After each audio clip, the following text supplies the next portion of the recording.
Hello friends, स्वागत है आप सभी का मेरे यूट्यूब चैनल में। तो आज का हमारा टॉपिक है साइंस क्लब। ठीक है। प्रत्येक विद्यार्थी की अपनी विशेषता होती है। सभी में व्यक्तिगत भिन्नता के परिणाम स्वरूप विभिन्न रुचियाँ, तथा योग्यताएं होती हैं।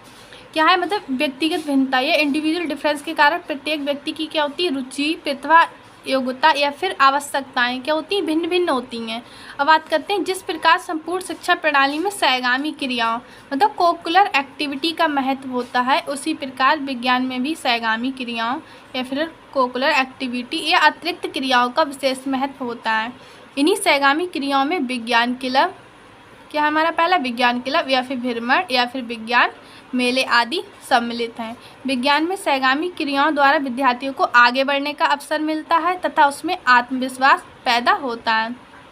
अब बात आती है शिक्षा प्रणाली में कौन कौन सी कोकुलर एक्टिविटी है। जैसे हमारा वाद विवाद प्रतियोगिता हो गई, कंपटीशन हो गया या फिर पोस्टर कंपटीशन हो गया, कुछ भी हो गई, ये सब क्या हो गई, शिक्षण प्रणाली की कोकुलर एक्टिविटी हो गई। इनका क्या है, शिक्षा में बहुत ही महत्वपूर्ण योगदान है। इसी प्रकार क्या है, विज्ञान में भी सहगामी क्रियाओं का विशेष महत्व होता है। अब क्या है, विज्ञान में कौन कौन सी सहगामी क्रियाएं हो सकती हैं, विज्ञान क्लब, भ्रमण, विज्ञान मेले आदि सम्मिलित हैं। अब विज्ञान में सहगामी क्रियाओं द्वारा विद्यार्थियों को आगे बढ़ने का अवसर मिलता है तथा उसमें आत्मविश्वास पैदा होता है। क्या है, सेल्फ कॉन्फिडेंस डेवलप होता है बालक में विज्ञान की सहगामी क्रियाओं के द्वारा। फिर है विज्ञान क्लब के उद्देश्य। तो हमारा पहला है, स्कूल में विज्ञान क्लब के निर्माण में निम्नलिखित उद्देश्य होते हैं। नंबर 1, पहला क्या है, वैज्ञानिक नेतृत्व तथा विज्ञान में रुचि को विकसित करना। जो विज्ञान में सहगामी क्रियाएं हैं इनके द्वारा, या फिर विज्ञान क्लब क्या है, एक सहगामी क्रिया ही तो है, तो विज्ञान के क्लब के द्वारा क्या है, वैज्ञानिक नेतृत्व तथा विज्ञान विषय में रुचि को विकसित करता है। फिर है विज्ञान संबंधी कार्यों में दक्षता प्रदान करता है। जो विज्ञान क्लब है वो क्या है, विज्ञान संबंधी जो भी कार्य हैं उनमें क्या करता है, दक्षता प्रदान करता है। नंबर 3 है कि विज्ञान संबंधी समस्याओं को हल करने में सहायता प्रदान करता है। जो साइंस से रिलेटेड जितनी भी प्रॉब्लम्स हैं उनको क्या है, सॉल्व करने में विज्ञान क्लब सहायता प्रदान करता है। फिर चौथा है, विज्ञान से संबंधित व्यवसायों के प्रति विद्यार्थियों में उचित दृष्टिकोण का विकास होता है। जो विज्ञान से रिलेटिव जितने भी व्यवसाय हैं हमारे, उनमें क्या है, प्रति विद्यार्थियों में उचित दृष्टिकोण का विकास होता है। आते हैं नेक्स्ट पेज पे। फिर है हमारा, विद्यार्थियों को अपने घरों तथा घरों के समीप स्थानों को स्वच्छ रखना सिखाया, मतलब विद्यार्थियों को जो आसपास एरिया है उसको क्या है, क्लीन रखना सिखाना चाहिए। फिर है स्वशासन का विद्यार्थियों को विचार देना, विद्यार्थियों में विज्ञान के प्रति खोज तथा निर्माण की भावना को विकसित करना। क्या है, विद्यार्थियों में विज्ञान के प्रति खोज या फिर निर्माण की भावना को विकसित करना भी विज्ञान क्लब का उद्देश्य है।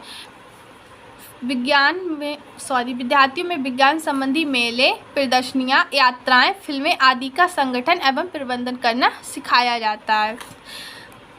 विज्ञान संबंधी मेले हो गए, प्रदर्शनियाँ हो गई, यात्राएं या फिल्में आदि का संगठन कैसे करना है, प्रबंधन कैसे करना है, ये भी सिखाया जाता है। फिर है विज्ञान परिषदों तथा वैज्ञानिक क्लबों के साथ मिलजुल कर कार्य करने की आदत का विकास करना। जो क्या है, अगर विज्ञान क्लब की बात करें या मेले में, तो मतलब बहुत सारे लोग होते हैं, तो क्या आपस में या फिर साथ में मिलजुल कर कार्य करने की आदत का विकास करना है। और बहुत सारे लोग होते हैं जो कहते हैं सामाजिक अंतःक्रिया का भी विकास होता है। फिर आगे आ गए विज्ञान क्लब के कार्य। क्या है, विज्ञान क्लब विद्यार्थियों को अवकाश का समय व्यतीत करने में लाभकारी साधन प्रदान करता है। मान लीजिए अगर आप किसी के मतलब कॉलेज में पढ़ रहे हो, स्कूल में, उसमें क्या संडे टू संडे विज्ञान क्लब का आयोजन किया जाए, तो क्या है, जो संडे का हमारा खाली समय है वो भी क्या है, या फिर अवकाश का समय भी क्या है, हमें लाभकारी साधन प्रदान कर रहा है। फिर है विज्ञान को एक सुखद अनुभव बनाने के लिए विज्ञान क्लब बहुत सहायक है। मतलब सुखद अनुभव का मतलब है यहाँ पे विज्ञान को एक सरल विषय के रूप में व्यक्त करने के लिए भी विज्ञान क्लब बहुत सहायक है। फिर है विज्ञान क्लब का संगठन कैसे किया जाए, किस प्रकार से विज्ञान क्लब का संगठन किया जाए। तो हमारे स्कूल में विज्ञान क्लबों के संगठन के लिए विशेष रूपरेखा को ध्यान देना आवश्यक है। मान लीजिए आप अपना घर बनवा रहे हैं, कोई भी चीज़ बना रहे तो क्या उसकी पहले एक रूपरेखा बनाते हैं। इसी प्रकार विज्ञान क्लब के संगठन के लिए भी एक रूपरेखा तैयार की जाती है, तभी एक क्लब ठीक ढंग से कार्य कर पाते हैं, वरना इनका योगदान नगण्य हो जाता है। प्रत्येक विज्ञान क्लब का अपना संगठन होता है। अगर मतलब मान लीजिए आप इसकी रूपरेखा ठीक प्रकार से तैयार नहीं कर रहे हैं तो इनका योगदान क्या होगा, नगण्य हो जाएगा, कुछ बच्चे को सीखने को ही नहीं मिलेगा। और जो प्रत्येक विज्ञान क्लब है उसका अपना एक संविधान होता है। अब इसकी हम रूपरेखा की बात कर रहे हैं, मतलब क्या क्या होता है, तो सबसे पहले क्या है हमारा संस्था का नाम। संस्था का नाम आप कुछ भी ले सकते हो। दूसरा क्या है उद्देश्य। उद्देश्य में मतलब हमें किस उद्देश्य को लेकर विज्ञान क्लब का संगठन किया जा रहा है, जैसे नई खोजों के जानकारी या फिर मतलब कुछ भी उद्देश्य ले सकते हैं। तीसरा है हमारा कार्य क्षेत्र, कि जो विज्ञान क्लब का संगठन जिस उद्देश्य के लिए किया जा रहा है वो कार्य क्षेत्र विद्यालय में ही पूरा हो रहा है या फिर उसे सामाजिक वातावरण की भी आवश्यकता होगी।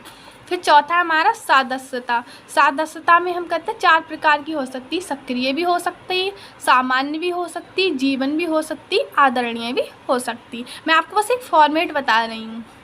फिर 5वां है पदाधिकारी। अब पदाधिकारी में कौन कौन हो सकता है, नंबर 1 संरक्षक हो सकता है, विज्ञान क्लब का अध्यक्ष हो सकता है, उपाध्यक्ष, सचिव, कोषाध्यक्ष, पुस्तकालय अध्यक्ष। फिर 4 पदाधिकारी। फिर है नंबर 6 बैठक का समय तथा स्थान, मतलब बैठक किस समय में होगी और किस स्थान पर होगी। फिर है हमारा लास्ट क्रियाएं, कौन कौन सी क्रियाएं होती हैं, जैसे मीटिंग करना हो गया, मेले का। मीटिंग में क्या मतलब किस तरह से हमें विज्ञान का आयोजन करना है, क्या करना है, या फिर मेले का आयोजन हो गया, वाद विवाद हो गया, चार्ट प्रदर्शनी हो गई, मॉडल प्रदर्शन हो गया। Thank you.